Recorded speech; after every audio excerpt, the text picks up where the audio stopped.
What's up? What's up? What's good, man? This is Doc. And this mystery coming to you from the seas. Yeah, we decided to do something a little different this time. We're always traveling and cruising and whatever, and we don't shoot a lot of content. Usually we use it for B-roll, but Yeah. this time we decided, since we had such a beautiful view, to shoot it. We're coming to you from our balcony on the Royal Caribbean Utopia That's of the what seas. it is. Yeah. I mean, it's been a hell of a trip. What was it? 4 days, 5 days. It's just a little bit shorter than a standard cruise. It was 5 days, 4 nights, 5 days. Yeah, so good. I can't even remember how long we've been on here.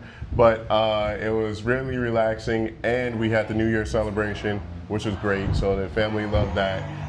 And this is a hell of a ship. Lots of amenities and lots of relaxation, which is what I need.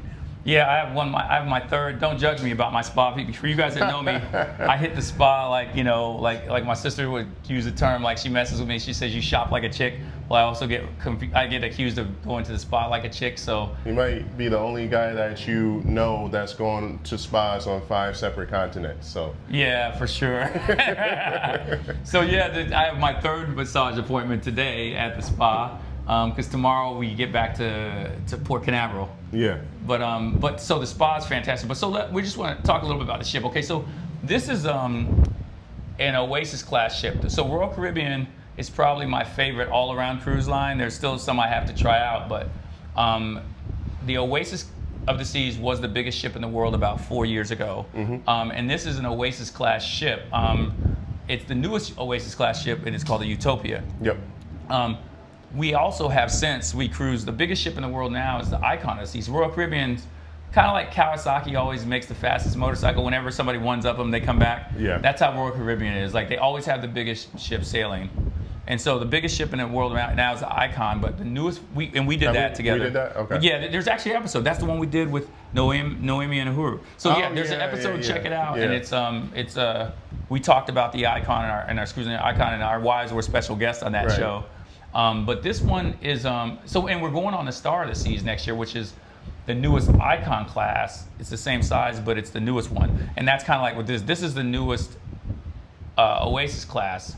So it's a little bit smaller than the Icon, but if you remember the episode and go back and check it out and watch it, I think it's entertaining if you like the cruise. We talked about how on the Icon there was just so many kids that were out of control. That was Right. the only real negative. This one hasn't been like that. There's a lot of kids, but it hasn't been out of control. I totally agreed. It hasn't been out of control. Yeah, they do have the teen club and the kids club. I guess they've been there, or just parents have been parenting, which has been great. So we love kids. It's just throwing balloons on the middle of the dance floor is not something you want to take part in. Right, we're in boleros trying to get our groove on, get our salsa on, and there's kids running through the dance floor. That's how it was on the Icon. So hopefully the Star is better. So the biggest thing, the Icon class, or the Oasis class, is like I said, one smaller than the Icon, but we have like my wife's favorite part, and I love it too, Central Park. So there's like a deal, if you haven't been on a Royal Caribbean Oasis class or Icon class, there's something in the middle of the ship called Central Park. It's on like the 8th floor, and it's a replica of Central Park, a miniature replica of Central Park in New York. You can walk around it. There's restaurants, there's shopping.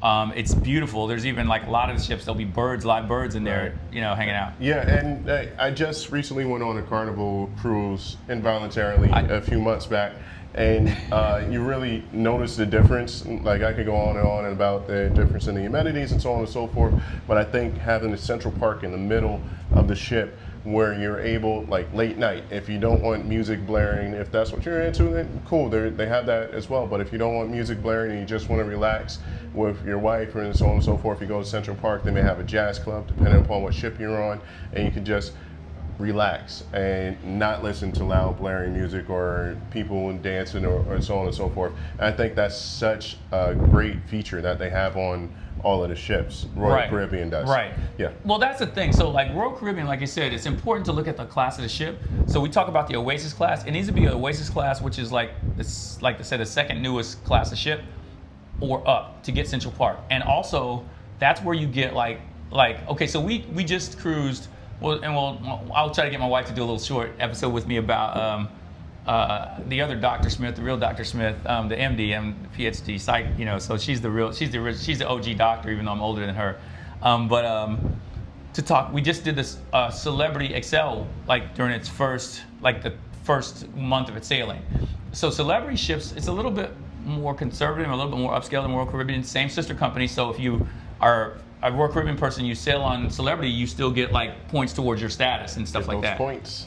But it doesn't have, like, even the newest, nicest Celebrity ships are nowhere close to as entertaining or as pretty as the Royal Caribbean ships. Like these ships, like I said, I'll put some content in B-roll or whatever, but like Central Park we talked about, but it has a boardwalk that you go out on, and there's a merry-go-round on it, and there's like a Johnny Rockets. It feels like you're at a boardwalk in California or someplace. And then there's like, that's where they have the dive show. There's a dive show. The dive show, we'll talk about the shows, but the dive show is at the end of the boardwalk, and it's like one of the best dive shows I've ever seen, including the one in Vegas. If you've ever seen at the Bellagio, the only dive show I've ever seen better was on sea, and that was on not the Oasis, but what was that other Royal Caribbean ship? The Wonder of the Seas, where the Australian Olympic dive team was the freaking on the ship performing, and that was like crazy phenomenal. But on all the Royal Caribbean Oasis class or larger ships, because we love Broadway, we love entertainment, the shows are Broadway caliber. They are. On the Icon, we saw The Wiz. That was insane. The Wizard of Oz. That was insane. It was just as good as the Broadway version. Yeah, really, really good. So. Oh, and the last thing, the Promenade, you get the Promenade, which is really pretty. You get Central Park. You get the Boardwalk. Yep, go on. And then what else? There's something else that's really big and nice on here that it's just, well, you don't have that Promenade feeling on the Celebrity ships or on a lot of Carnival's gotten rid of that too on their ships. I haven't done Carnival in a while. We did it together because they've just fallen off so much. I'm not trying to be an elitist. It's just like, it's just fallen off to the point. Like Carnival used to be my jam. You want your money to equate to what you're getting. We'll go with that. Shorter.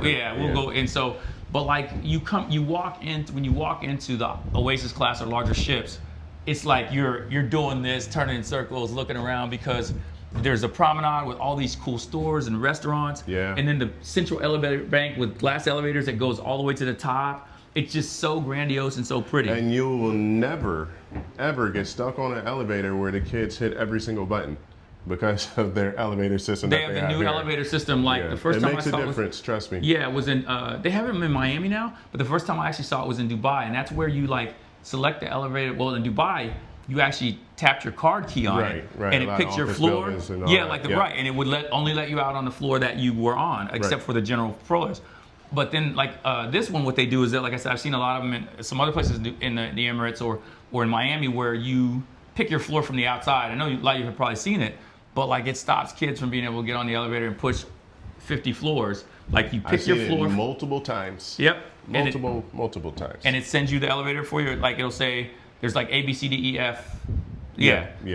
G. Yeah. And you'll push 12th floor, 11th floor, and it says, okay, go to elevator B, and it takes you up there. Now, the only downside about this, and none of the other Oasis class, but the Icon, on days where everybody's on the ship, the elevators seem to be slow. Yeah. It's just a numbers game.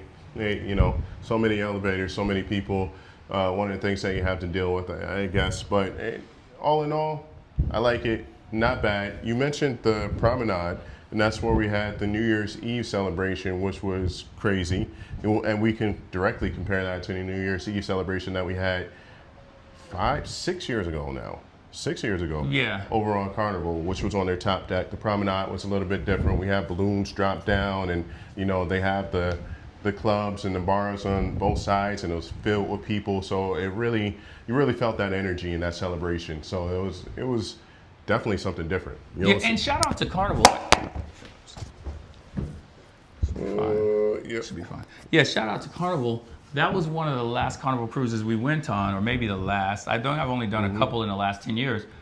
The thing that used to be great about Carnival, we're not going to get on a long tirade about that, was just that it truly was the fun ship. Their cruise directors were the best cruise directors. Absolutely. Their parties were the best parties. Their people were the most fun. Till society declined, and that's, like I said, that's a deeper discussion. And we just have way more buttholes everywhere. And so those buttholes are flooding in. And since the price point is very good, especially on Carnival, if you start with shorter or ships that aren't newer, then you just get a lot of obnoxious people on a ship that I don't want to deal with, especially with my friends or my wife there.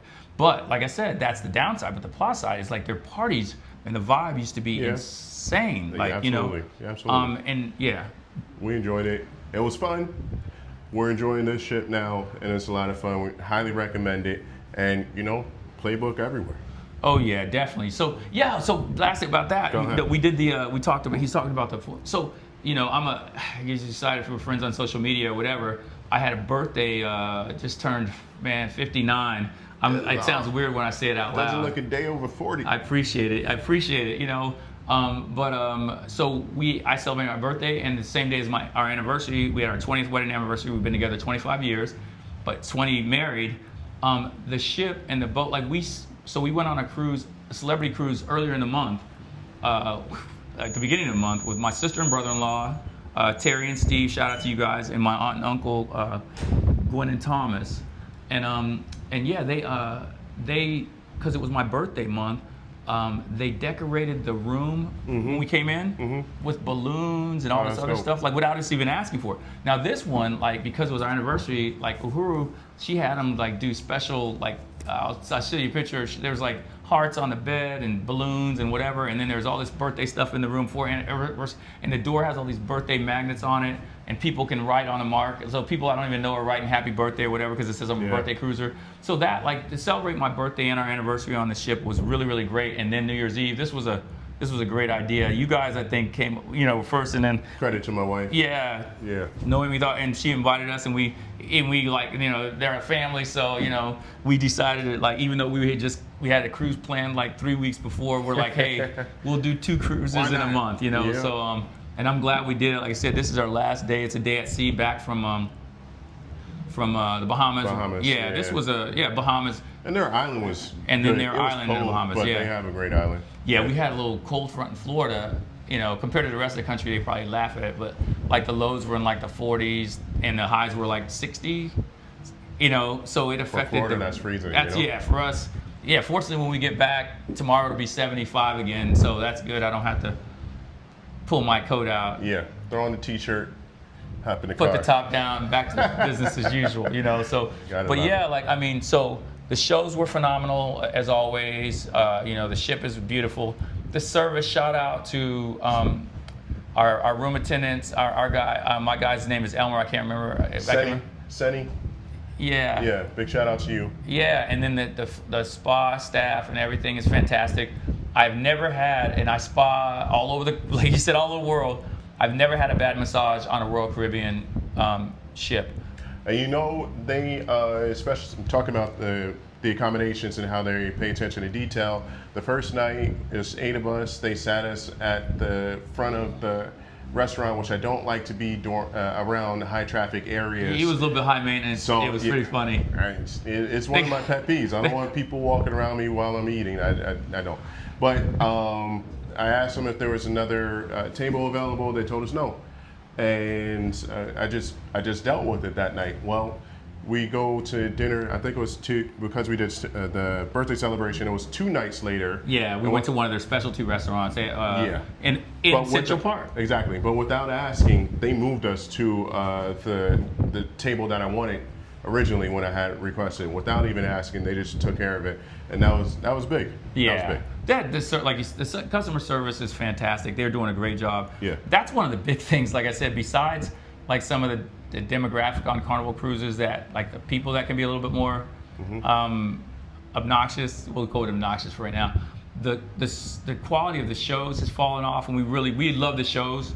The comedians are always good on Carnival, but the shows have fallen off because they try to get people to dance and sing that can't dance and sing. Anymore to say. And so but that's the other thing that we both noticed. The customer service, on Carnival, is the customer service on Royal Caribbean is phenomenal. Yep. And absolutely. So yeah, they're batting 1,000. I don't have any, numerous Royal Caribbean ships, and I don't have any bad things customer to say about it. bad things to say about it. Yeah. Absolutely. So it's been a hell of a trip, and sad to get back to land, but we'll be back again soon. Actually, we'll be back in the spring next year. Yeah, we're going to do the Star of the Seas, which now, like I said, is the largest, newest Icon ship in the world, Icon class, but it's the newest one, so it's the Star of the Seas. And when we were on our Celebrity Excel, I think I sent some of our we already have our group set up on WhatsApp, our comms, our comms for that cruise. But I think I put in there on our last on our Celebrity one we just did, at the Excel, we were at every same port, like St. Thomas, St. Martin, with the Star to Sea. So I got some good video of it pulling in and whatever, and it just dwarfs everybody else's ship. Like it looks like our, you know, brand new Celebrity ship was like half the size of the of the Star to Sea. The Star to Seas had a baby. Yeah, and then you see all those. Like I said, the ship's crazy. It has putting greens, it has pickleball, it has basketball. Wow. You know, it has, you know, a golf simulator. You know, so it just all kind of crazy stuff. So yeah, we'll definitely be back to check that out. But we want to say, like, this is, since I'll probably be the first broadcast we do for the new year, 2026. Happy New Year's to everybody, and thank you for following us and subscribing. We're gonna do an episode with Lion on it, because he's not on the cruise with us. Shout out to Lion. Yeah, shout out to Lion. He's doing his thing back on land, holding it down for the Playbook. But we're gonna do an episode together for sure. We want to thank you guys. Hope to keep growing, but we reached our 1,000 subscribers that we wanted to by the end of 2025. Thank you. So thank you guys. God. And we will keep on trying to do new and exciting, informative, positive content for you guys. And if there's anything you want to talk about, you want to hear us talk about, you want to discuss or whatever, please reach out, hit us up in the comments, or hit us up on our Instagram. There's a Playbook_Florida Instagram, or my Instagram, TSmithZX, Dr. Smith, Dr. Smith _TSmithZX, or Eagle Eye, the letter I, _EK. Right, yeah. And let us know, and we'll try to get, if you're interested in being a guest and coming on and talking about something interesting, hit us up, and because we have a bunch of exciting guests coming up this year. We've had some good guests in the past year, some pro athletes and some other people that came on, from them to accountants to real estate people and, retired military. So, we're going to try to keep on doing our thing and make it, keep growing, being better and more exciting and appealing to you guys as we continue along this journey, and you take it with us. We appreciate it. Absolutely. Hey, we'll catch you next time. Thanks for watching. This is the Playbook. Peace. Later.